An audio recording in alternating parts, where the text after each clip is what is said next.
reporting this morning around NASA's return to the moon. Yeah, check this out. The massive Artemis rocket right here, you see it is waiting on the launch pad, scheduled to lift off on Monday morning for an uncrewed test flight to check out the systems before astronauts climb aboard.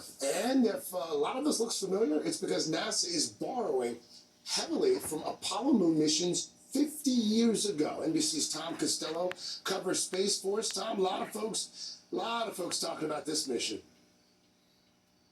A lot of buzz, a lot of excitement. People are already going to the Cape Canaveral, to watch the launch on Monday morning. We are at the Udvar Hazy Air and Space Museum near Dulles in Virginia, because this really represents a turning point for NASA, right? After retiring the space shuttle 11 years ago, NASA is now going back to the moon and eventually to Mars. And to get there, they're using that rocket. It's the twin god, the twin Greek god of Apollo is Artemis.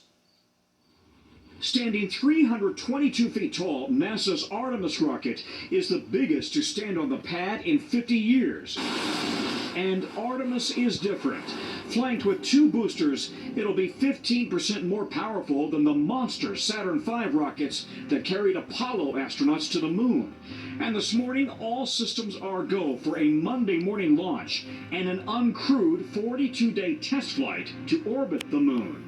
We are pushing the vehicle to its limits, really stressing it to get ready for crew. We've mitigated the risk as far as we can, and now it's our time to get to launch so that we get that data that we need to put crew on it. Within 2 years, astronauts will ride on top of the rocket in the Orion crew capsule. The entire Artemis Orion stack looks something like Apollo on steroids, with some critical upgrades for future astronauts. Orion is a lot bigger than Apollo. Instead of 3 astronauts, 4 astronauts fit in these chairs here. They have a retractable rowing machine right here for exercise. And something Apollo didn't have, underneath my feet, a commode. And NASA is also testing out this new astronaut suit for future missions, replacing the suits worn by shuttle astronauts. The new suit designed to keep astronauts alive for 144 hours should their spaceship suddenly lose cabin pressure. See, there's a little feed port here where, using a specialized bag design, we can put liquid nutrition in, think of like a protein shake, in there, and the crew member can turn their head in the helmet, be able to drink that, so they have the proper nutrition. How is it in there? Is it hot? It feels good, nice and cool, sir. Cool. Yes, sir. I have a cooling guard underneath. It has a tube that goes from left to right all the way across that keeps me nice and cool. Even on a hot Houston day. Yes, sir. If this uncrewed Artemis mission goes well, an astronaut mission will follow, then a lunar landing in 2025 and a moon base. Returning from its mission, Orion will re-enter the Earth's atmosphere even faster and hotter than the space shuttle.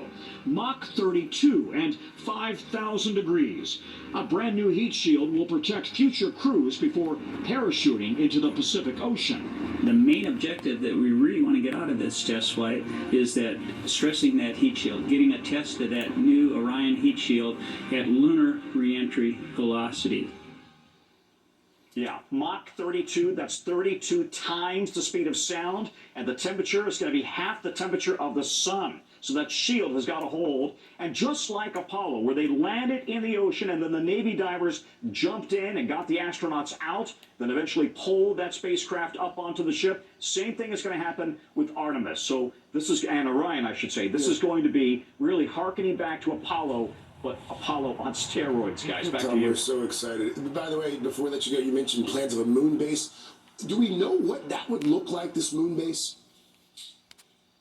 Looks like it's going to be on the southern pole of the moon because they want access to water, and they believe that there is water frozen in the ice there. They need that for drinking water, potentially, also fuel. They also got to figure out, though, how long astronauts can stay there. They've got exposure issues with radiation. They got to have consumables. They got to be able to figure out how they dispose of waste. So there's a lot of work to be done there, but that's the plan. Eventually building a lunar base for short-term duration stays, you guys, before eventually going on to Mars.